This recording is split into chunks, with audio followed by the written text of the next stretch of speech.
So I just got to the end of the Seven Deadly Sins origin game, and oh my god, like I feel like I love this so much. It only feels right to kind of get on here and yap about it a little bit, talk about it. But wow, definitely better than what I was expecting. And I guess I'm surprised. I started tearing up a little bit. I had to wipe my whenever Meliodas came up, bro. Like, come on, bro. Like, it was just, I feel like there's so many things the story just done right. Now, games like this are always weird to sort of compare them to actual story games. Like in a gacha game, there's always a lot of fluff and stuff, you know, padding, bridging. And sometimes I feel like it's always exposition heavy and it takes a while to kind of get to the point. But that's not necessarily a bad thing to an extent, given the format that it is. It's a game. I feel like it's just a way of storytelling, whatever. But damn, I think it's cool. Like this, I didn't think I would like the game that much, and I was like, okay, whatever. I was kind of at some points in the story, it was like on a 15 to 20 hour campaign. I was sort of forcing myself, you know, to get through it all, and just so I could get to the end and do all the in game grinding. But then some parts were like, you know, the beginning was cool. That whenever I got to the dragon stuff, like, oh, this ancient dragon race, given like the time dilation and everything that's happening, cool, perfect, and makes sense. That's you know, like one of the best things they could do for a game like this is, you know, bringing like the whole ancient race. Now all the Book of Stars and like this, like the older king and older Diane coming into the story, all of that I think is very interesting, and it actually is like one of my favorite, I don't know, subgenre tropes. Things, a type of writing that we see in like the video game JoJo's Eyes of Heaven, where you have all these characters interacting that would never interact before. Like you have like early part 8 Josuke talking to like mid game part 4 Josuke and like Jojo. It's just like, it's so weird and so cool. It also reminded me of the Boruto the Time Slip anime canon arc. Both of like that game and that arc I ate up. I think it is so cool, and it's like, there's so many pieces of media I would love to see characters interact and be, like with each other in, but that's just never going to happen. But whenever it comes to a game like this and a game like, you know, JoJo's or the anime like Boruto, you actually get to see these things happen, and I absolutely love it, canon or not. I think it's so cool. I've read the full manga for Seven Deadly Sins. I haven't started Four Nights yet, but I'm already loving Tristan. I think he's freaking awesome. And I didn't watch the Seven Deadly Sins anime. I watched the first season, then I read the manga start to finish. Anyway, some moments I want to talk about. So the beginning name is cool. The dragon stuff was cool. Ancient race, awesome. Didn't really care for the mind control stuff, or like the pretty much any of the Vanya plot, I feel like. And then the end was really cool. Now, pretty much any time the scholar, what's his name, Saucer, came on screen, I mean, like, bro, the second I heard Aizen's VA, and I'm like, this guy has a little bit more detail to his character than all these other characters in the game. I'm like, he's definitely going to be important. He has too much detail, and they're using Aizen. And oh my god, they used Aizen, bro. Like, I believe his name is Sho Hayame, who voices him. And my god, bro. Like, I'm going to just play this. Yada, yada. Like, now, is it predictable if you've watched Bleach and paid attention? Yeah. But I think it was so awesome. I love it. I love that this happened. I thought it was so cool. I thought it was so awesome. And then, you know, maybe I'm reaching here. I don't want to fanboy or glaze a little bit, but just the fact that this is Aizen's voice, this guy has glasses, he pretends to be a good guy. Boom, Aizen's voice, yada yada. And then he's floating up in the Bleach Negacion, broke the glasses, hair strand in the front. Like, oh, I'm glazing Origin for life, bro. I love it. I think it is so cool. And this is just the first act. This is just, well, I guess it's act 12, 15, but this is just the first story patch. This is release content, bro. We all know how games like Genshin went, which I haven't really played aside from a few hours. Wuwa, which I'm fully caught up on. How it kind of like only got better and better and better. And I just have such high hopes for this game. I think it is so cool what they're doing. I wasn't really a kind of a gacha fan before, and I'm still not. I think it's extremely predatory, and the whole thing needs to like be legal. Whatever. Maybe I'm stupid. People don't know how to spend their money, bro. It's like a disease. But the story content, that's generally what I care about. The combat is a little spammy. Same with Wuwa. I mean, like, it's whatever. There's not much like I don't know, difficulty, especially whenever you can just pay your way through and one-shot everything. Combat, uninspired. Kits and animations, awesome. Story, great, you know? Like the Frolova story I thought was good. I'm not going to spoil Woo-Wah if you're new. The 3.1 story was good. Even 3.0, the you know, the Chisa stuff was cool too. Shorekeeper. There's a lot of really, you know, parts of the story that I think are well, and a couple parts specifically that I think would literally work as a great 12, 13 episode anime, and people would eat it up. And I don't think it would be like a controversial at all to say that. So there's definitely some good writing, especially in Woo-Wah, which I think they're getting the writer. They just not hired like another writer who like did like a bunch of sci-fi books, Netflix adaptations, stuff like that. Yeah. Anyway. This, awesome. I love it. I cannot wait to see where the story goes after this. At the main end, he's like, oh, the seeds have been sown.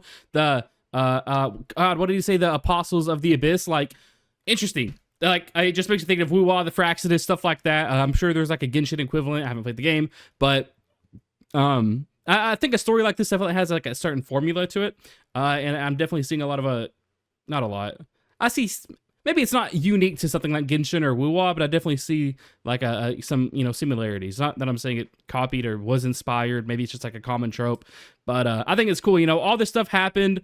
Villain was revealed. And then, you know, somebody shows up. We have to seep back into the shadows. And then you're just kind of wondering what's happening. Also, I thought it was, I wasn't skeptical of the scholar. I'm like, maybe it's Aizen, but and the outfit's really detailed. Maybe not. But whenever earlier in the quest, like a couple hours ago in the quest, yesterday, I think it was it during the desert? I think it was after the desert, before Vanya. No. It was whenever he touched the control guy, the mind control guy, in Vanya. But earlier, whenever that guy from the desert got like betrayed, and then it was a guy in the silhouette, you only seen the back of him in a cape. It was him. As soon as that thing happened, there's like, oh, we've seen each other's memories. I'm like, okay, this guy's definitely bad. I'm just waiting for the reveal. So I actually didn't really know until, I guess, the stuff in Vanya. Vanya kind of pretty much confirmed it. But yeah, great villain. I cannot wait to see what the Apostles of the Abyss are. I can't wait to see, you know, as we get further into the Book of Stars, and now we have a familiar. We're not stuck in the pennant anymore. The Book of Stars, the child, whatever, is it's a cat now. Cool. Reminded me of Abby from Woo-Wah. So yeah, I don't think they've spoken in English yet though. Abby actually talks, so I'm hoping our familiar learns English or something. But you know, it was kind of similar there. I loved it both times. Yeah, I'm also curious to see what what's the name, Clotte is talking about. When it comes to like and Daisy was a little weird too, like the child, the power, the Book of Stars. Well, they were referring to the Book of Stars. That power is like a child, the child. And then also Claude referred to like she alluded to, kind of implied that there was not that she was time traveling. Maybe there was like maybe she's a time, I don't know, do-overs, time leaping. Maybe the same thing keeps happening as they go back, or maybe there's no time travel and it's just something that has happened, like maybe, I don't know, 10, 100 years ago. And then it happened again, stuck in the cliff. Tristan found it. Or maybe it actually is time travel. I don't know. It sounded like time travel. And considering our, one of the powers of the Book of Stars, whenever we're like putting ships and stuff back together, is literally just the time stone, you know. I feel like it's more likely than not time travel, which I'm a big fan of. I absolutely love it. One of my favorite subgenres ever. Now, one more thing. The thing that literally made me jump out of my seat and sit my ass back down, I thought was so cool here at the end. A lot of stuff happened at the end, and this is just the first patch, bro. Like, surely they're going to be like Woo-Wah and keep topping themselves, right? Surely it's just going to get better and better and better. I hope.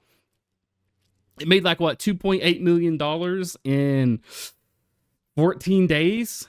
15 days, which, I mean, that's not bad. And as we get more, you know, more into the story and more characters like Gowther and Bon, it's only gonna get better. So this part, bro, I wasn't expecting this to happen. I'm like, what move are they talking about? He hasn't practiced yet. Furikanda, like, come on. Okay, if you're a 7 Deadly Sins fan, you gotta be eating this up. You have to be absolutely eating this up. So cool. Oh, he missed. Tristan failed. Oh no, what's gonna happen? I wonder. We're cooked. It's over. Tristan, you met GG's. It's too late. Can't use magic to protect. Oh, what was that behind him? I mean, come on, Tristan. You know, we came all this way. We've done a lot. Maybe we need a helping hand now, you know? That's not crazy to say. We're just a kid. And we still came this far. Insane, absolutely impressive. But can we get a replay on this? What's behind him? The fact that he used full counter. And then right after. Come on. Come on. Wait, like, if you're a Seven Deadly Sins fan, you have to be eating that up. I think it is so freaking cool. They chose the perfect moment to bring Meliodas into the story. And a great sort of cliffhanger to leave off on. Meliodas is back. The story's complete. That's literally it. After this, that's it. Literally done. We've been waiting on him the whole time, bro. Sate, sate, sate. It's the gift, bro. Ancient dragon, huh? Yeah, we've all been waiting on him, bro. So nonchalant. I love it. I love it. I cannot wait, bro. Like, at this point, now that I'm caught up to the game story, I'm gonna have to just go read Forward Out to the Apocalypse. Like, I need more Seven Deadly Sins stuff. Now, I mean, I love Seven Deadly Sins, and I love, like, obviously, I love the stuff with the game. The game's awesome, but I'm itching, bro. Like, if the game isn't gonna update anytime soon, I gotta go read For Coda. So yeah, he says on top of that, the book is star. He said, well, no matter what, I can take it back whenever I need it. This is another thing I thought was very interesting. I said it earlier. The seeds have been sown. The apostles of the abyss await, and you shall reap. Apostles of the abyss. Okay, so yeah, interesting. It's like the Pharaxidus falling back in Wuwa. Oh, bro, what does this mean? Like, oh, I'm so hyped. I'm so hyped. But yeah, I think I've yapped enough. Pretty good story. It left me impressed. So let me know what you guys think about it down in the comments below. I think, you know, it's awesome. I cannot wait to play more. And yeah, if y'all did enjoy, make sure to come subscribe, and I'll see y'all in the next one. Peace. One more thing, and then I'll leave it at that. Absolutely love sequel, like kind of next generation, you know, series, or just seeing, like, I love Gohan. I absolutely love Baruto and Sarada being, you know, Sasuke and Sakura, and Hinata and Naruto's offspring, and Two Blue Vortex are great together. And yeah, and Lancelot and Tristan, which, I mean, I'm not on For Coda yet, but I'm very, very excited. And this game has me even more excited. But that moment at the end with Meliodas is probably, there's a million other things like this, but this is just what it reminded me of from the Naruto, the last movie. It's like he's giving, like, Meliodas is definitely giving me some Sasuke energy here, bro. I mean, I'm sure this isn't unique. Like, this, somebody comes in to save today, whatever. It's very common, but that's just what I thought of as I was sitting here editing or uploading the video.